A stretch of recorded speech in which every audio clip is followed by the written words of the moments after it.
Now, what is Aaron going to say? He's going to say, he's going to try to be as lacking specifics as possible without really saying much. Yeah. And trying to be positive about his time here, which I totally understand.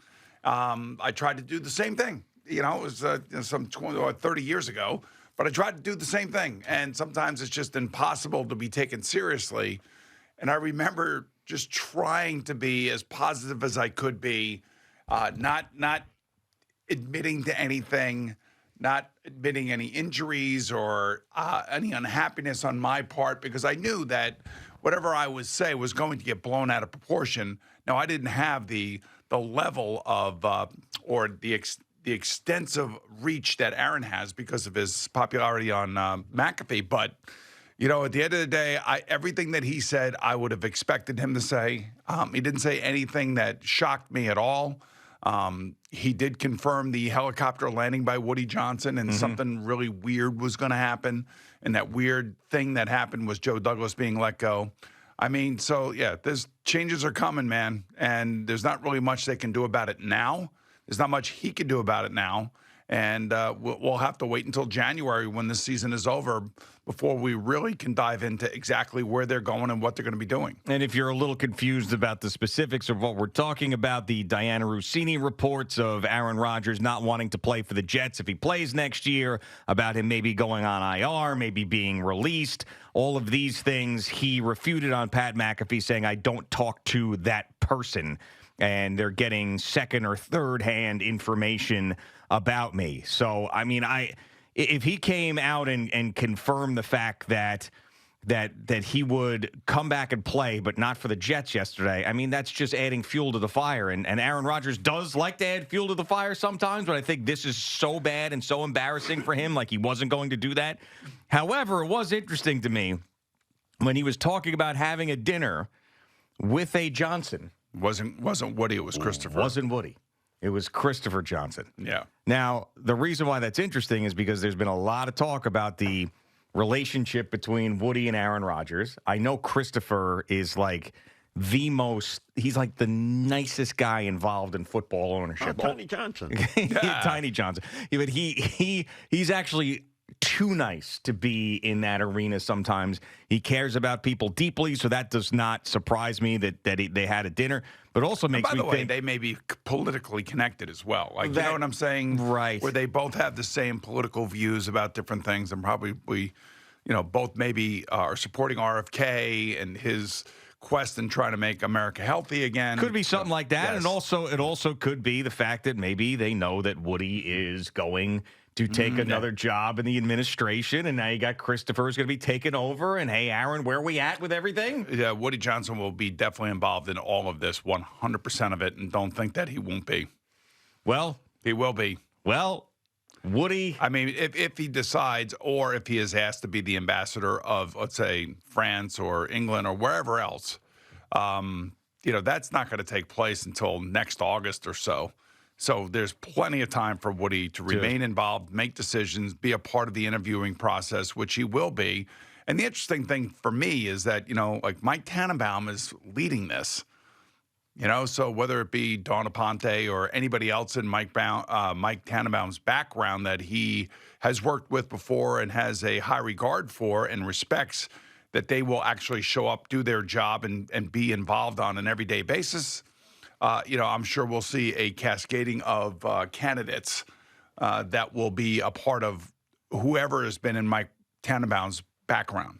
Yeah, I mean, and I know there's been a lot of jokes about only the Jets would hire a GM that they fired to find their next GM, but I actually think that it's smart to have Mike Tannenbaum involved. It was a long time ago that he was here.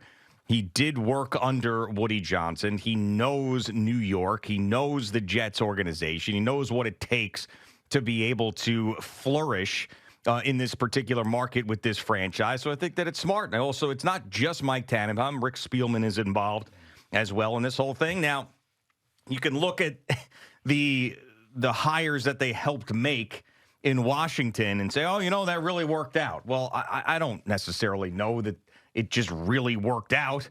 because you got Jaden Daniels, and Jaden Daniels was really, really good in the beginning of the season, and they got out to 7-2, and then he struggled a little bit the last couple of weeks, and now they're 7-5, and basically you went out there and you got Dan Quinn and Cliff Kingsbury, which I don't know if those are the greatest hires in the world, but they got the great quarterback in the draft. And when he plays well, they win. And when he doesn't, they don't. So, I mean, can you really hang your hat on the fact that you found those two guys that everybody knew were available? Yeah, I know. That's really what it comes down to. To me, I know the coach is going to be of paramount importance because they have to bring somebody in here that has some experience. They cannot go down the coordinator. As much as I like Aaron Glenn and as much as I think Aaron Glenn's going to make a really good head coach, not here.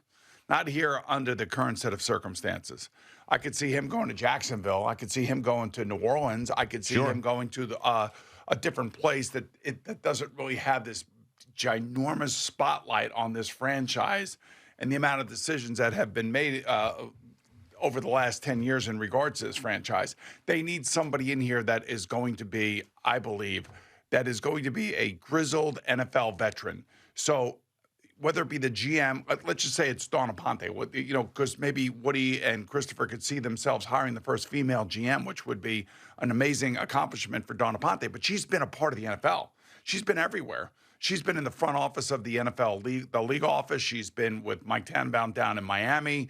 She actually interviewed for a GM job last year. I mean, so she's out there. And can't wait for the calls. I know, but that happens. But I'm just telling you, she knows the NFL. She knows everybody involved. She knows every other GM. She knows all the owners. She knows everybody. So, like, to me, that may be her first foray as a GM, but she is I hate to say this in regards to, a woman, but a grizzled NFL veteran. She's been through the war. She's got the slings and arrows. She's got, just the toughness, I think, that she could handle the job if, in fact, she was the one who got the job. There also maybe a guy that comes out of nowhere, like the Bucs' Mike Greenberg. The Bucs' Mike Greenberg, right. Not the ESPN Mike Greenberg, as we know that guys on television like to get hired off of the sets these days, or at least want to, like Rex Ryan. We're talking about Mike Greenberg, the Buccaneers assistant GM. And we've had him in here. Well, we had him on the phone. Yes, and he is a local guy. I forget exactly where, but I know he's a local guy. He's been Merrick. He's been to Long Island. He's been working down there for a while. He was heavily involved in the recruiting of Tom Brady, the Buccaneers, and getting that done. He's been their cap guru down there for Tampa. Yeah. And he's an assistant GM. I mean, so... he knows the area, but once again... As I understand it, maybe he and his family are huge Jet fans. I mean, that could be... That also could be... Well, if that's the case, then really don't come here. Because then you'll have the whole fan base that you have spent your life shoulder to shoulder with hating your guts. Well, your whole fan base may think that you're the one because you're the fan. You're the guy. You never know, man. It's not. He bleeds Who's he Jet green. hiring? Isn't that what Rex Ryan Who's he hiring as the coach? Because that's what I need to know. Yeah, again, I don't know. I have no idea. I mean, if he's just hiring some dude who's the hot name, then no. They're going to fail. Because it just doesn't work here. That doesn't work here. Now, you're going to tell me that Mike Greenberg and John Gruden have a relationship from Tampa, and Mike Greenberg's going to come in here and work with him, then I'm all in. Well, Gruden's down there, cutting up tape and getting ready for his Barstool takes. Damn right he is. So, I mean, then I'd be in on it. But I can't imagine the same road, the same formula once again. Oh, let's hire this search firm to find the next guy. The guy who's going to turn this thing around. This isn't Houston. This isn't Tennessee. This isn't any one of these franchises. This is the New York Jets, where careers come to die and the worst memories of your life are born. That's what this is. Joe Douglas and Rob Saleh. It's one of 32, man. Right. But, I mean, Rob Saleh and Joe Douglas, the worst memories of their careers have happened here. And it probably will remain that for the rest of their lives. A lot of us can say that. Adam Gase, you. Todd Bowles. I had different ownership, and I did respect the ownership. I just the sequence of decisions were a little bit alarming. Let's just put it that way. I mean, there's just so many people. I mean, Rex Ryan's the only one who really had his best memories here. You know why? Because he probably didn't know what he was stepping into and just was Rex. Yeah. So I like the idea of Mike Greenberg coming in here if he hires a real coach with experience. And he's not afraid to have someone more powerful than him in the building. Let's say he is sitting down with Todd Bowles this morning talking about a prospective interview with the New York Jets. What is Todd Bowles telling him? Don't get within a mile of that place. I'm telling you right now. Florham Park, this is what you think. Florham Park is Chernobyl to you. That's what you got to think of it. You can go there, you're going to get exposed to that radiation, you're going to grow a tail. Trust me. Want to get some lunch? But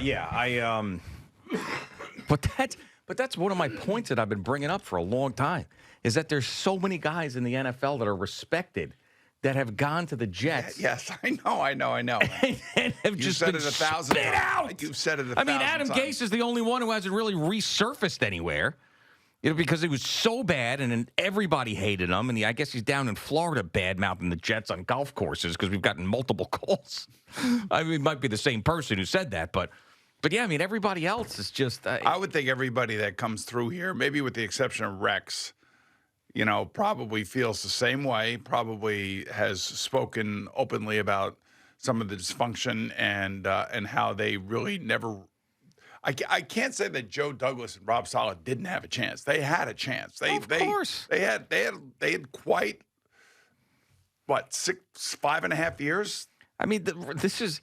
Joe Douglas was here for 5.5, 6 years, and maybe the roster isn't as bad as it's playing. I'll tell you right now, there is a single day in which ruined those two guys and this whole era. A single day. There was a single day that ruined their entire time here. Was that the Achilles injury? No. Nope. Was it off the field or on the field? It was on a field. On a field. Mm-hmm.